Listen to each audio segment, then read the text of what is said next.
Hello, good morning, good afternoon, or good evening, and thanks for joining the International Capital Markets Association for this webinar on the Harnessing Enabling Real-World Application and Investment Insights.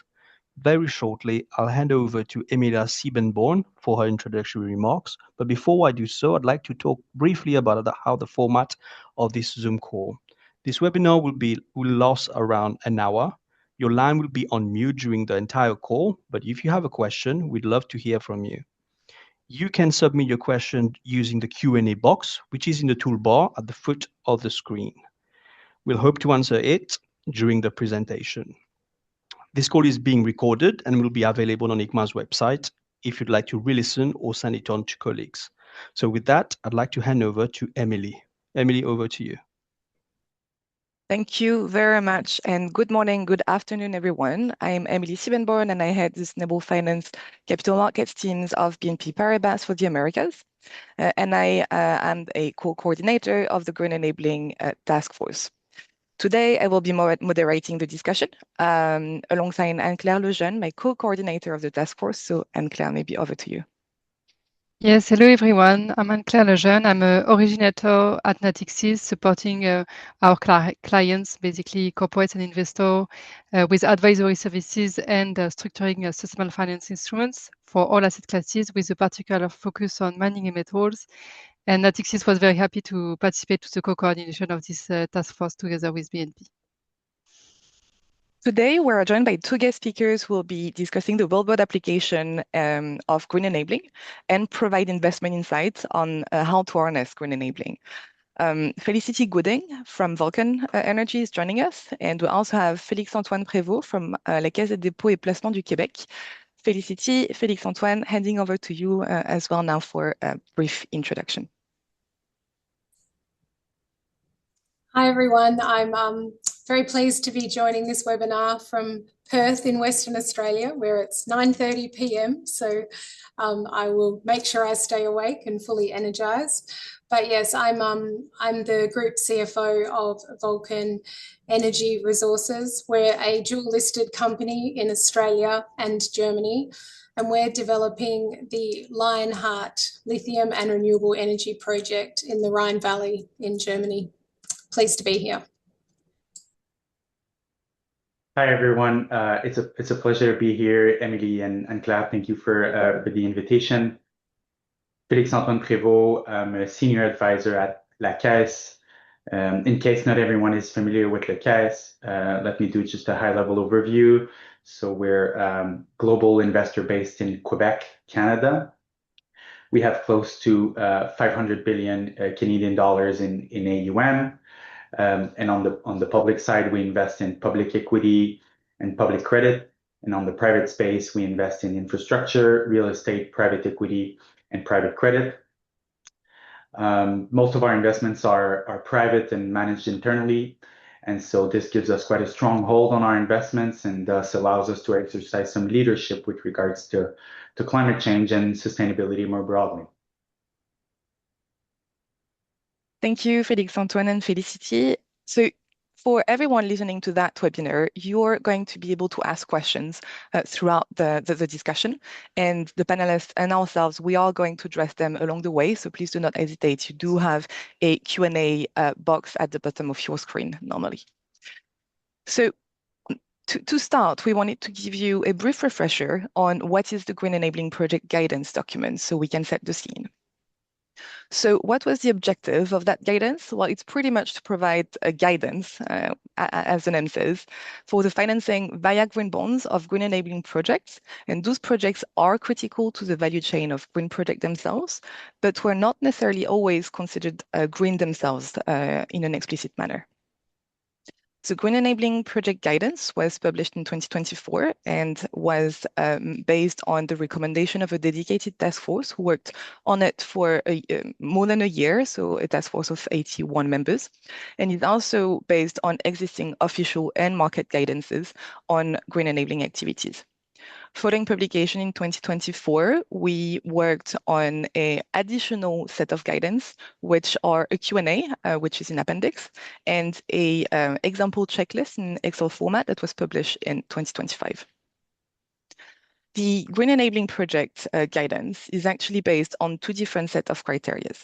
The first one are specific criteria that encompass both the necessity for clear, quantifiable, and attributable environmental benefits, as well as the management of related environmental and social risks. Second bucket of the criteria is the transparency on end users, should the end users be known or not. And both attributes are necessary to qualify as green enabling. And Anne-Claire is going to provide a deeper overview of those criteria as well. As part of the illustrative examples and counterexamples that we published in 2025, we covered mining and metals, and in particular lithium mining. Chemicals and specialty chemicals, the ICT and telecommunication networks, in particular smart mobility, and the manufacturing of industrial parts and components. And here, the examples we used were the manufacturing of grid power cables. One other sector that is very relevant to green enabling is the building and construction supplies and equipment sector, noting that those 5 sectors are not necessarily exhaustive, right? Those were the key ones that were identified at this stage in the guidance, but it can be much more broad overall. So with that being said, I'm going to hand over to Anne-Claire. Yes, thank you very much, Emily. So again, this guidance strives to solve a missing piece of sustainable finance by defining and providing guidance for green enabling projects. So as explained by Emily, there are 2 attributes that needs to be met to qualify the eligibility of a green project. First, specific criteria. Secondly, transparency on end use. And let's dive into these requirements. So the first attribute is around specific criteria. There are 4 of them defined in the guidance. The first one is around necessity of the green enabling project in a green value chain. The prevention, second one is around the prevention of carbon lock-in. The third one is that green enabling project should provide tangible environmental benefits. And the third one is the mitigation of environmental and social risks. So if we let's dive into the specific requirements with some examples for each of them. So around the concept of necessity, again, what is provided in the guidance is that the green enabling project should be a necessary component for a green project's value chain, but it is not necessarily a conveyor of direct positive environmental impact on its own. So let's take an example. With, for instance, the lithium mining and processing, that is a necessary to the manufacture of lithium batteries that are a key component of electric vehicles value chains. But again, here the lithium processing is not the direct conveyor of a direct positive environmental impact on its own. It is just a necessary component in the value chain. So that's the first example. The second, the first specific criteria. The second one is around carbon lock-in. So green enabling project should not lead to locking in high carbon intensive activities. And this assessment should be made relatively to other technologically feasible and or commercially viable solution.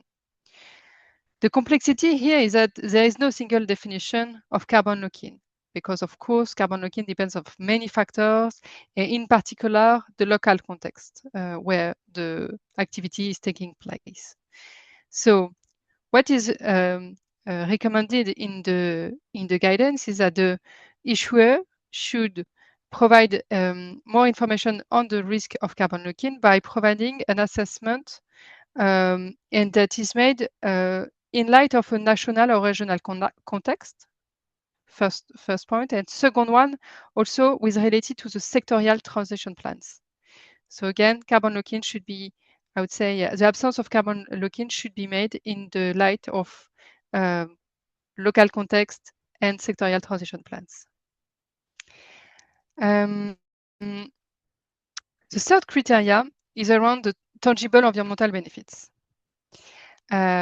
So green enabling projects must provide a clear, quantifiable, and attributable environmental benefit, and the issuer should be transparent about this benefit.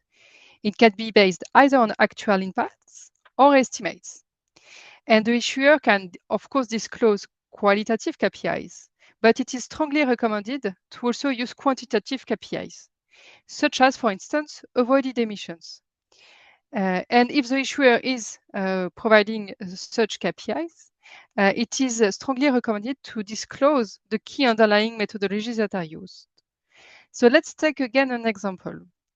If an issuer that is manufacturing specialty chemicals that are used in windows insulations, and these windows are leading to more energy efficiency in the building sector, this issuer should be transparent on the avoided emission enabled thanks to its productions.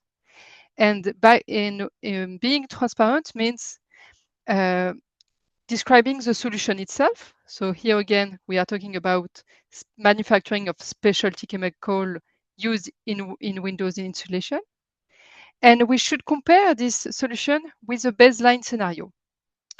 And the baseline scenario that shows how future emission would have evolved if a specific solution was not used in this given context.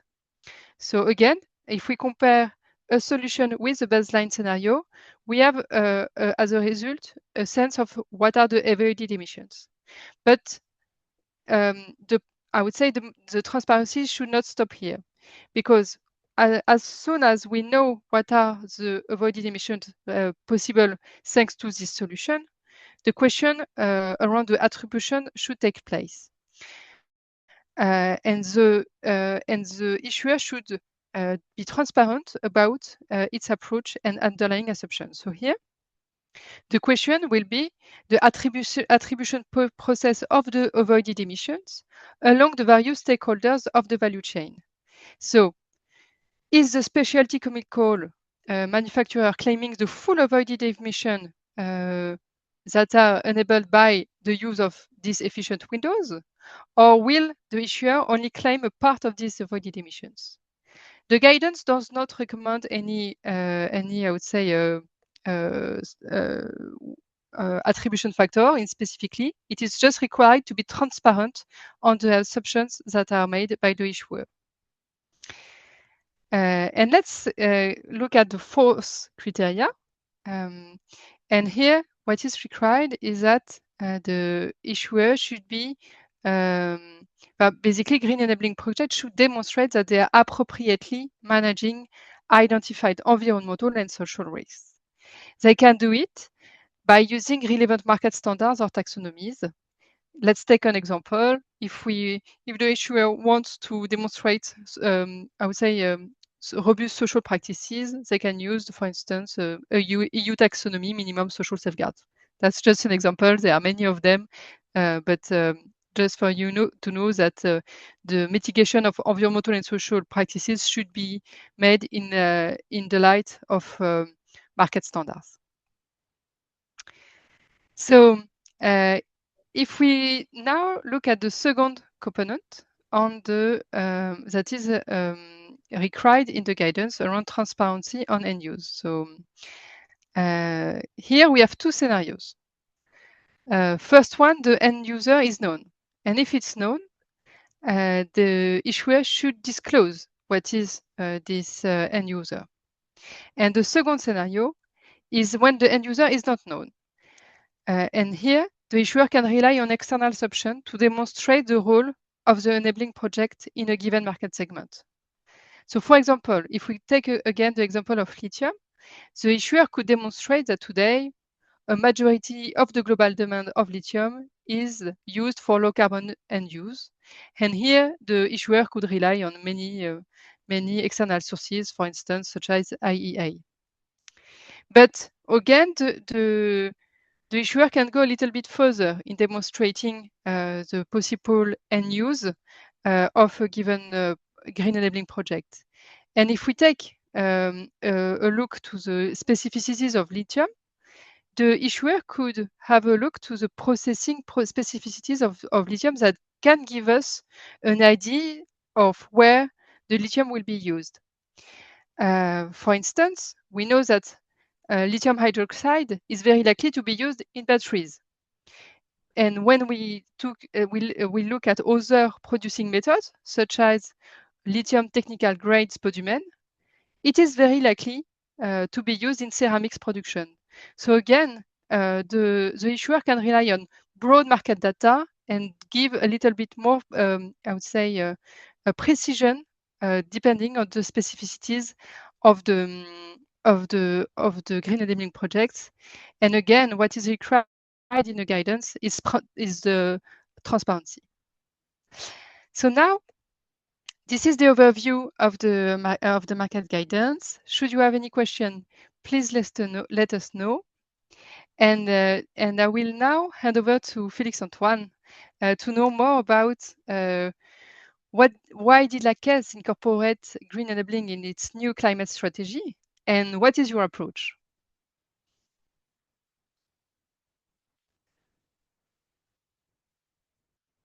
Félix Antoine, I guess you are on mute. Sure. So if I step back before going directly into what enablers are, because they really fit naturally into the overall climate strategy. So over the past few years, we made some significant progress with regards to portfolio decarbonization. So since 2017, we reduced our carbon intensity by 70%. And so when we refreshed our climate strategy last year, we made a very conscious shift, moving away from carbon metrics towards real economy decarbonization. And concretely, that translates into a goal to invest 400 billion Canadian dollars by 2030 in assets that we call climate action. And within the climate action, we have two pillars. The first one is decarbonization, where the focus is really on transition plans. We want our portfolio companies to be more climate mature, regardless of the sector they operate in. And the second pillar is climate solutions, where we intend to invest in businesses for which the business model is aligned with the low carbon economy. And so within that, we have traditional green assets like electrified transport and renewables, but we also expanded into three new teams: adaptation and resilience, nature-based solutions, and enabling technologies. And so I'm glad you explained what enablers are. Essentially, they're the backbone of the energy transitions. For us, including them in our strategy was the natural step forward for a few reasons. One is that as investors, we believe diversification is key. And that also applies within the energy transition landscape. And so by including enablers, we were able to expand the scope of investment outside of only a narrow set of green end use.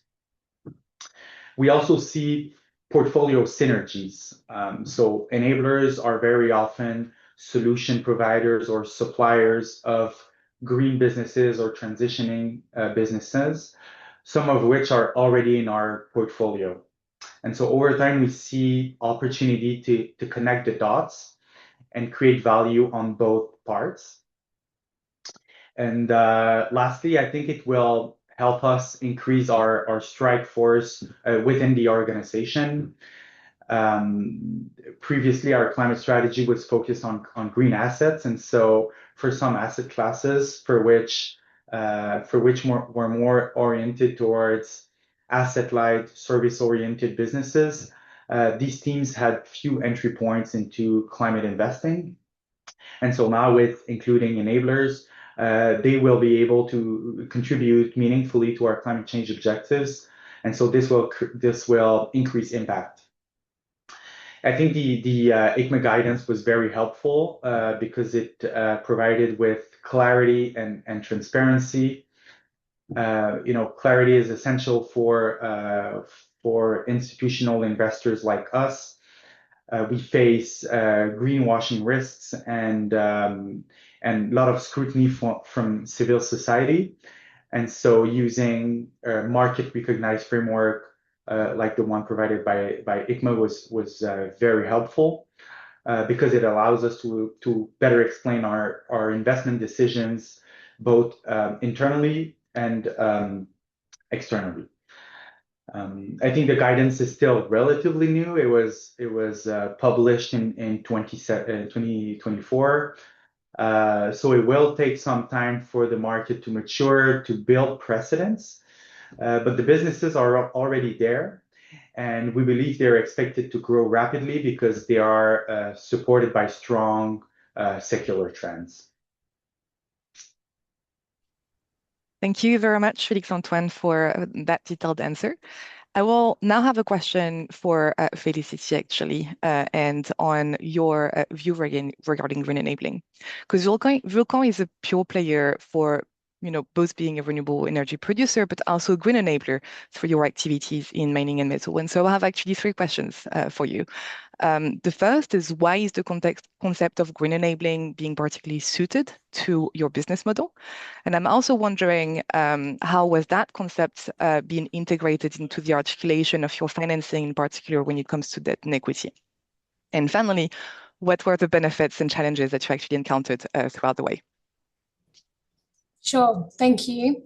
So as I mentioned before, Vulcan Energy, we're building the world's first carbon neutral integrated lithium and renewable energy business. And we will be producing a local, low-cost source of carbon neutral lithium for the European electric vehicle batteries. So as you mentioned, we are a green project, and we've been designed to be a green project from the beginning, and that's one of our company values and a primary objective of the project. So we will produce battery-grade lithium and renewable heat and power using hot geothermal brines that are underneath the Rhine Valley bordering Germany and France. And we avoid the high emissions often associated with traditional open-cut mining methods and evaporation ponds. So this design delivers low water use, minimal land disturbance, and a very short supply chain of only 130 kilometres. So as well as being a pure green player, Vulcan's also a green enabler. The sustainable lithium that we're producing will decarbonise European battery and electric vehicle supply chain. And as I mentioned before, we will be the first fully domestic integrated lithium supply chain in Europe. So how did this impact our financing? Well, we had a very busy December. So in December last year, we announced a 2.2 billion euro financing package. This included a combination of debt and equity financing. The package included strong support from European and German government agencies, commercial banks, and strategic industrial partners. The European Investment Bank was one of our cornerstone financiers. The EIB's involvement signals the strategic importance of our project. And other key institutions involved included a number of global export credit agencies, those from Canada, Denmark, Italy, France, and my home country, Australia. And the German government, through its Critical Raw Materials Fund, managed by KfW, were strategic equity investors. I should also mention BNPP and Natixis were part of the syndicate.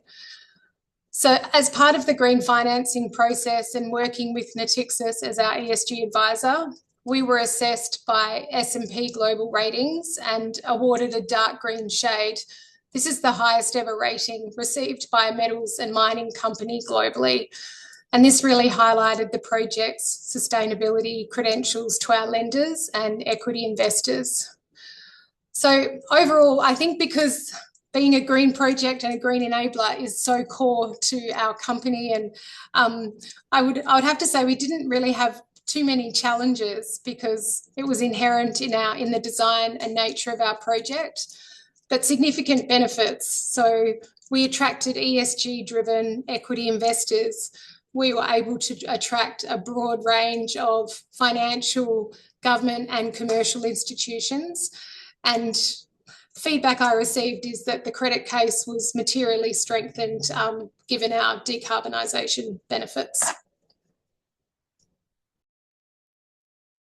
Thank you very much, Felicity. And so, I mean, I think we have already a few questions, right, that maybe we can take some time to address. In terms of the first question we had, this is related to the attribution factor of impact. So question is, how can the attribution be computed when the green enabling project is just one of many components of the final green product?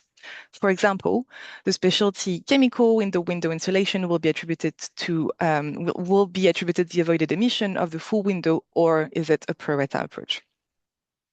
So here I'm opening maybe the floor. If Felicity, Félix, Antoine, you have maybe some takes there from both the issue side, because eventually it is somehow kind of the same issue that we can face in other sectors such as mining and metal, and having the investor perspective on what is actually needed in terms of impact and attribution factor will be also quite useful. So opening the floor here. Félix, Antoine, I think you're on mute. Sure, maybe I can take it briefly. I think from an investor perspective, we're looking for estimation and not false precision. I think we want to see some order of magnitude in this attribution factor, but again, if we don't have the exact number, it's not necessarily something that will block or pose a significant risk in terms of greenwashing risk, as long as we believe we have some strong evidence that there is an attribution factor and that it is above zero, significantly above zero. And maybe, if I may, maybe I can complement from a theoretical perspective. So there are several options here. The issuer may indeed claim a full attribution factor. That's the first possible. But if so, again, the issuer should be fully transparent about this, I would say, methodological standpoint. The issuer may also claim, I would say, a share of the avoided emissions, and to do so, there are several ways to propose an attribution factor. So, for instance, if we take again the example of specialty chemical, a way to claim some avoided emission would be to question to which extent a specialty chemical, what is its weight with regards to the full induced emission of the windows manufacturing. So comparing the weight of the induced emission of specialty chemical in the full carbon footprint of the windows, the first option. And another option would be, for instance, to try to measure the economic value of the specialty chemical in the manufacturing process of windows. And for instance, an example could be to question what is the cost to produce specialty chemical, and how does it compare with the total cost of specialty of windows manufacturing. And here, depending on the cost or the induced emissions weight, the issuer could claim different attribution factors. So just from a technical perspective, that's all the options that could be contemplated by issuers. And I guess to maybe conclude on that question, I think it's recognized, right, quite widely that there is no commonly accepted methodology to establish attribution factor. And so obviously in many aspects, it will be, or many situations, it will be quite challenging to actually be very precise in terms of the exact role of a specific component in an environmental benefit. So here what really matters, and I think that's very much the essence of this guidance, is transparency. What is the methodology used? What is the attribution factor, if used at all?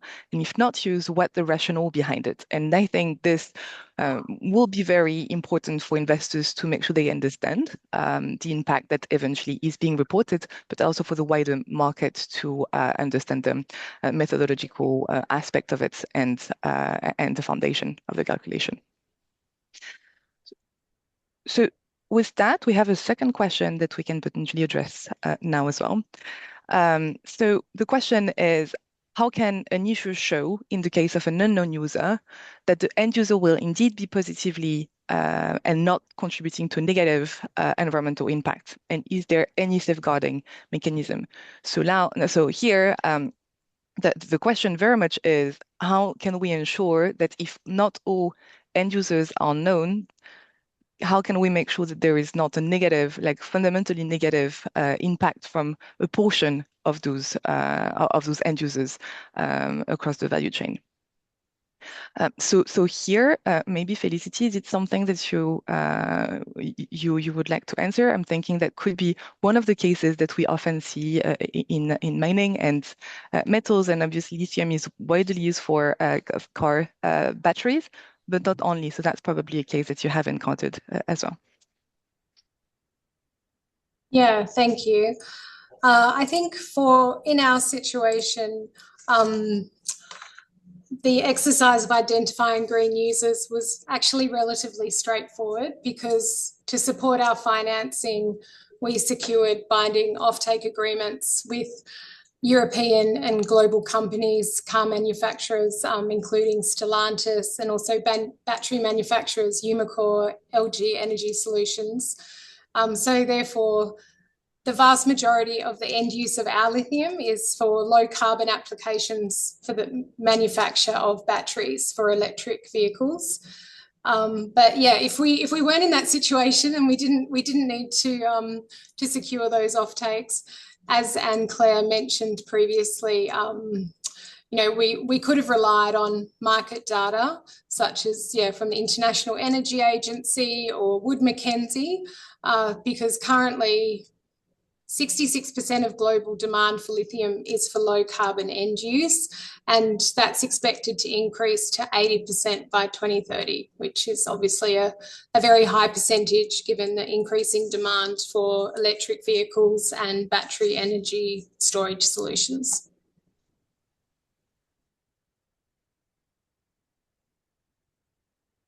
Great, thank you very much, Felicity, for the answer. I think that now we can potentially move to the next section of our discussion, which is related to the concept of necessity and end users. So a green enabling project is necessary for an enabled green project value chain to be developed and or implemented. That's very much the fundamental concept of the guidance. That being said, value chains are very often very long, can be very complex with multiple components. So here we'll have a question for Félix Antoine, what those necessary means in the context of green enabling, and what do investors need to actually evidence this concept of necessity? Sure. It's a great question, because the criterion of necessary is at the heart of enabling projects, but there's room for interpretation, and so one needs to apply judgment. I think for us, necessary means that without this part or component, the green end use simply could not exist or be implemented at scale. So take electric vehicles. There are many components in an EV that are identical to ICE engines: the seats, the windshield, the air conditioning. What really makes it different is the powertrain, and so there's the battery pack, the battery management system, and the electric motor. Without these components, you simply don't have an EV, and so that passes the necessary test. And from there, we move up the value chain. So to have a battery, you need a cathode, electrolyte. These are necessary. And upstream of that, you need critical materials like lithium. I think that's where discipline matters. You need to set boundaries, because you can quickly end up qualifying everything and effectively the entire economy, which is not the objective here. And so I think one needs to understand the sector, and especially to understand whether there are any other credible alternatives in the market to deliver the same decarbonization outcome at scale. If there aren't, then probably the enabling technology that is being considered is necessary. Let me take a real world example. We had a case recently in the aviation sector. Aviation is a hard to abate sector. There are a few credible decarbonization pathway today. Sustainable aviation fuel could deliver the greatest potential, but today it is constrained by costs. SAF is currently 3 times more expensive than kerosene, and it is expected to remain with a premium up to mid-century. And so that explains why SAF is only 1% of total fuel jet use. So what remains is really technology. And actually, according to ICAO, technological improvements could deliver up to a third of emissions reduction in the net zero scenario. And the levers that are currently available are essentially 2 things. One is to optimize operations, and second is to increase energy efficiency, especially with regards to engine performance. And so that's why, within this context, we believe that next generation engines in aircraft really stand out as critical elements in the sector's decarbonization's pathway. Because they're one of the only few opportunities that are out there today.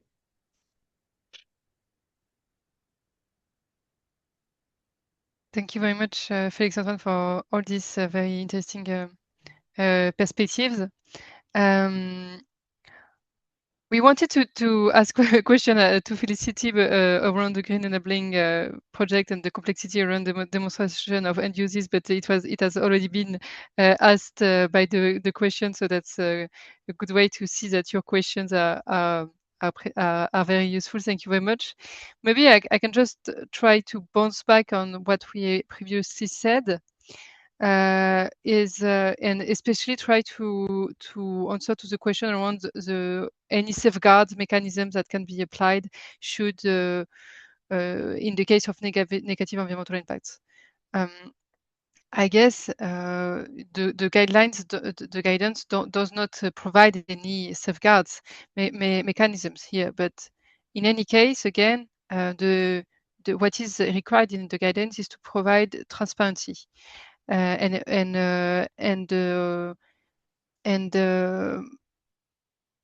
I would say that the more transparent the issuer can be, the more informed the investor can take an informed decision. So that's just what I wanted to say. Is no specific safeguards, because basically it's very difficult to put in place safeguards. But again, what is required is transparency around that topic. So I don't know if anyone on the floor want to bounce back on that, or maybe I can have to you, Emily. No, absolutely. And I mean, to your point, the purpose of this guidance was to make it usable by the market as well, right? So making sure that we have this framework that can be used for a very wide application or types of application, while making sure that greenwashing risks were actually covered as well. That being said, and we've seen it with a number of other instruments in the market, right? It's very complicated to have hard exclusion criteria for some elements, especially when all parameters are not known. And so for that reason, the guidance is very complete because it does cover environmental and social risk for sure, and a degree of transparency requirement when it comes to end users. But it would have been very complicated to have something in place with a hard exclusion related to any kind of end use related to high emitting activities, just because there are many cases where not all off-takers are known, not all end users are known, and where a portion of the activities will be used by activities that will be either high emitting or not generating environmental benefits in their own. And so for that reason, we like the task force focused on transparency aspect and making sure that stakeholders would understand why this project or why this green enabling project brings benefit and why it is worth being included in green transaction, even though all aspects are not necessarily known by heart. So just to maybe close up on this, I know it's paraphrasing a little bit what Anne-Claire has mentioned, but also expressing my agreement, I guess, on the topic. So I will have then now a question to Félix Antoine. So, and that's obviously on the same topic. And because all end users are not known, we were wondering what is the right share of green users that should be known to justify a complete or partial funding of green enabling projects.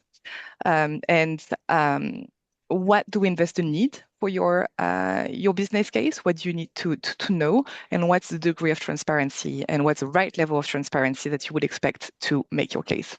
Sure. Yeah, I think there's no single or universal threshold, and I would totally agree with what was mentioned by Anne-Claire and Emily. What really matters is credibility and transparency, and this will necessarily depend on where the company sits within the value chain. If it's more downstream, close to end use, we would expect a high level of visibility, so offtake agreements, clear client lists, or at least some level of comfort that the product is being used for green applications. Now, if the company sits higher up, is more upstream, that level of visibility might not be realistic. And so in this case, we will rely much more on market research and trying to understand how the demand is structured. I don't think we need 100% end use. Where appropriate, we will use a pro rata approach where we will qualify a company based on its share of green revenue in the green end segment. I think this approach allows us to be pragmatic and credible without also overstating impact. I think it's important that companies themselves do a large part of this work. At a minimum, companies should be able to identify or articulate where they sit in the value chain and how they contribute to enabling the transition. It's not only an investor requirement. I think it's a strategic exercise. It shows that the company is positioning itself to benefit from the tailwinds that the transition will bring.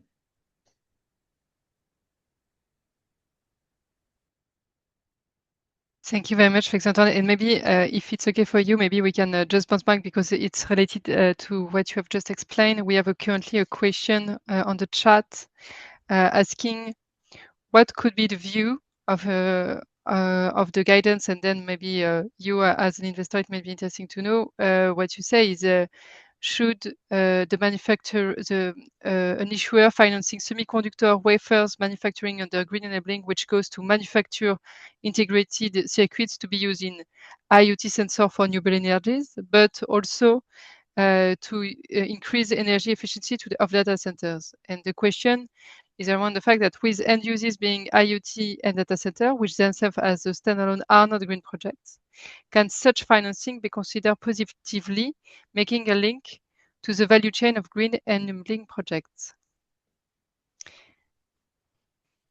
I think it's always a case-by-case thing. I would say in general, I think market shares for the green revenue should be significant, right? If in this case only 2% of the wafers are used for the transition and 60% is used for data centers, then maybe the point of negative impacts is a strong argument. And so I think it's always a case-by-case basis, but we would certainly expect to have a significant amount of the proportions that are used for green use. Okay, thank you very much. Maybe, Emily, maybe you want to... I was going to add that this question is very interesting because I think it also touch bases on the place in the value chain, right? Because in that specific example, the attendee asked about wafers that would be used for integrated circuits to be used in IoT sensors for renewable energy and energy efficiency specifically, right? And so my view is that here, if this end use, which is related to renewable energy and energy efficiency, is sure, then this is bringing environmental benefits in itself, right? And so these wafers could be indeed considered green. Now, whether a data center is green or not, I think it will depend on a number of different parameters, right? On PUE, on whether water is managed appropriately, on what will be the sources of energy. And so obviously there is no right or wrong answers, but nonetheless, in that specific example, transparency so as to the location in value chain and whether those wafers will be used specifically for renewable energy / energy efficiency will be very important as a detail, because it will already provide a degree of indication on what will be the attribution factor. So that will be just my my additional answer specific for that question. And maybe to bounce back on always the complexity around the concrete clear environmental benefits, maybe I can ask a question to Felicity, because again, in the guidance, what is required is to demonstrate that the green enabling projects provide clear, quantifiable, and attributable environmental benefit, even if these projects are not providing direct environmental benefits on its own. So that's always a little bit a complex exercise to pursue. Felicity, what kind of benefits should be demonstrated, and how shall it be? How did you do, Vulcan, on that? And was your KPI, were your KPIs only carbon centered, or did you also disclose the other KPIs? Yeah, well, we committed to report on a best effort basis on a number of KPIs that included climate focus, but also other areas. And so, for example, we did calculations of CO2 avoided annually in our value chain emissions. We could verify that by calculating the avoided CO2 between an electric car and an internal combustion car engine using data published by the European Commission. We also have KPIs around demonstrating the environmental benefit of Vulcan versus legacy mining methods. And this has been calculated using industry life cycle assessment data, quantifying our benefit that I mentioned previously around water and land use impacts compared to other traditional forms of mining. We're also producing renewable heat, and so there are related avoided emissions which can be verified by demonstrating evidence that our emission intensity of our geothermal meets requirements for the renewable energy classification. And then also through our environmental and social impact assessment, we demonstrated that there are no major impacts above minor for the project, and aligned with Equator principles and IFC performance standards. I will say that social impact was really important, especially to the EIB and our financiers. Obviously, mining can be a sensitive topic, and so the social impact was very important as well. Thank you very much, Felicity. That's very interesting. And maybe to bounce back on this topic, Félix Antoine, what is your view here? What are you looking at La Caisse, and what do you need on the investor side? Sure. I think the expectation is to have a clear, quantified environmental benefit, and that starts with having a measurable baseline. You need a baseline, and you need to be able to measure the reduction compared to that baseline. And I think importantly, that improvement should be material. If, say, we had a project which would deliver a 1% emissions reduction compared to a business as usual scenario, then maybe that the case wouldn't be so strong. I think that's it. We're looking for estimation, again, not false precision. All these assessments inevitably rely on assumptions, scenarios, and that's fine. I think what really matters is that we have all the inputs in place to have a good level of comfort and the fact that the activity is truly enabling the transition and bringing benefit. I think I like real world example, and I started earlier on the aviation sector, which is quite complex because it could provide carbon lock-in, or there's risk because it's a high emitting sector. But nevertheless, aerospace and aviation is expected to grow over the next years, and so we need to have a good understanding of how we can decarbonize this sector, which is a hard to abate sector. So again, there are some companies like CFM or General Electric that really designed and made some improvement with regards to engines, and especially they designed this geared turbofan, which is essentially a gearbox between the fan and the rest of the engine, which allows the compressor and the fan to rotate at a different speed, which is optimal. In conventional engines, the shafts rotate at the same speed, and so it's not optimal. And with this new design, it also allows for less compressors, and so it decreases the weight. And the combined effects of these improvements bring a reduction in terms of emissions compared to conventional engines of about 15 to 25% reduction. And this translates directly into CO2 emissions per passenger kilometer. So we believe this is material enough to consider this specific technology as enabling the decarbonization of a high emitting sector like aviation. I think today most benefits are focused on GHG emissions, so either avoided or reduced. But I wouldn't be surprised if we would see cases where we would have other metrics like grid flexibility or grid stability. I think what really matters again is that the benefit is clearly linked to the enabling project. Okay. Thank you very much. That was very interesting. I think we still have time for some Q&As.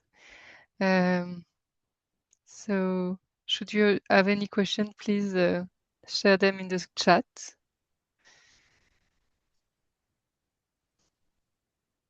And in the meantime, I will maybe complement one small element of what Félix-Antoine you've just mentioned, especially related to the fact that it's not only greenhouse gas emissions, right?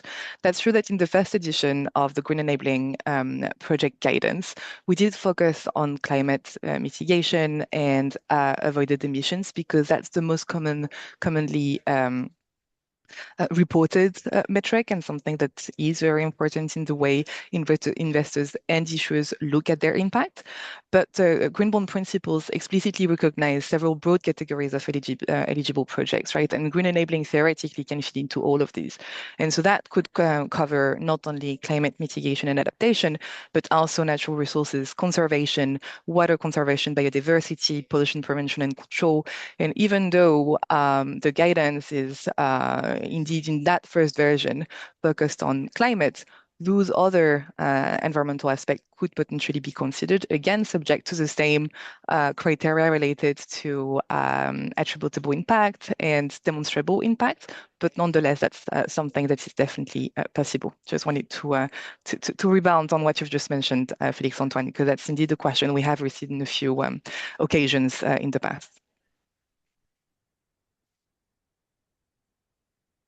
And so in the meantime, we have received 2 questions. And so the first one is actually, I think, quite closely related to what I've just mentioned, which is, could this guidance be applied in the marine context, despite there not being any explicit reference to ocean marine? So yes, the idea is that indeed the green enabling guidance document is closely related to the Green Bond Principles. It's actually mentioned in the Green Bond Principles itself. It's not a separate category, but feeds into all of the potentially eligible categories of the Green Bond Principles. And here, indeed, anything related to biodiversity or marine resources or natural conservation could indeed be considered eligible. So beyond any topic related to greenhouse gas emissions mitigation and avoidance. So that's something, if robust and if demonstrated, could indeed feed into it. So that would be my 2 cents, but open to the floor if someone else wants to add a little bit in there.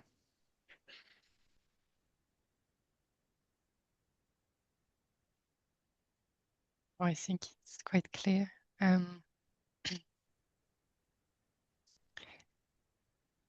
I'm trying to look at the other questions that we have received.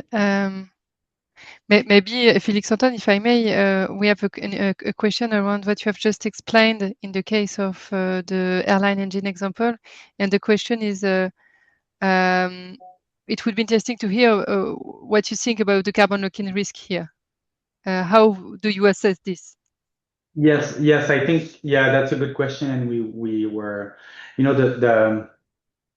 the lifespan of an airplane is quite long, and especially in bringing technology to the market also from R&D to commercial stage is quite long.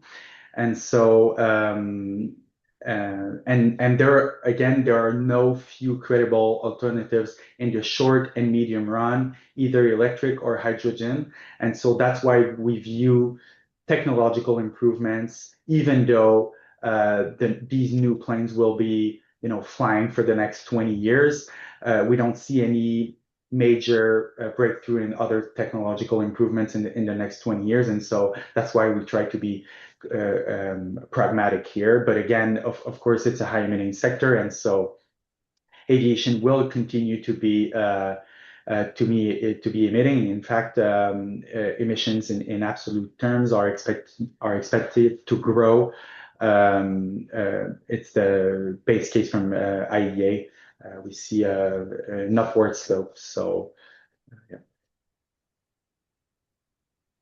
Yeah, maybe just to bounce back, and indeed we have said this previously, but it's true that it has been discussed while in the task force, this notion around carbon lock-in, and that's the reason why at some point we agree that for sure the green enabling project should not lead to carbon lock-in, but this should be seen in the light of the commercially viable solutions, and that's really something that is important to bear in mind, because of course it varies a lot depending on the sectors and then the local context. Yeah, I think the carbon lock-in happens when the technology brings more carbon, when there is a credible alternative out there that could be used.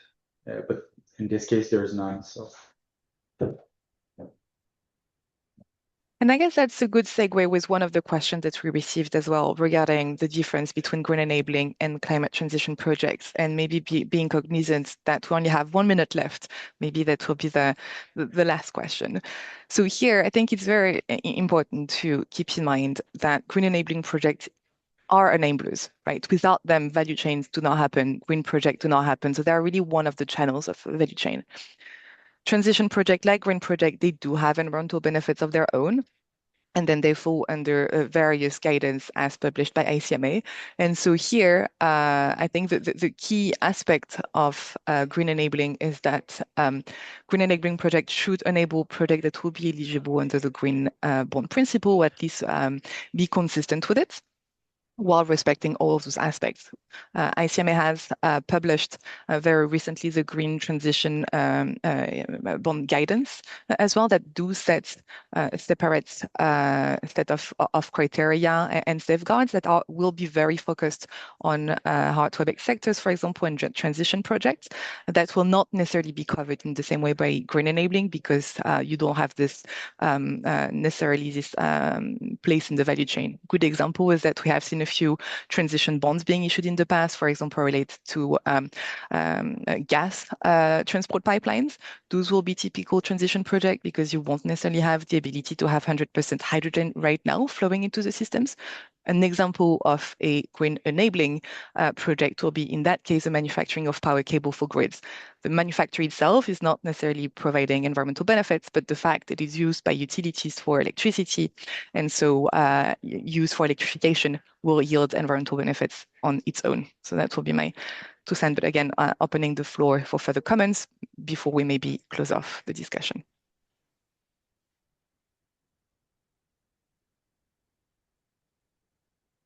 I think it was very clear, so maybe we can thank everyone for participating to this webinar, in particular Félix Antoine and Felicity. Thank you. And thank you. And thank you for all questions as well, and for listening to us. Ouais. Thank you very much. Have a great day. Goodbye. Ouais. Bye. Bye.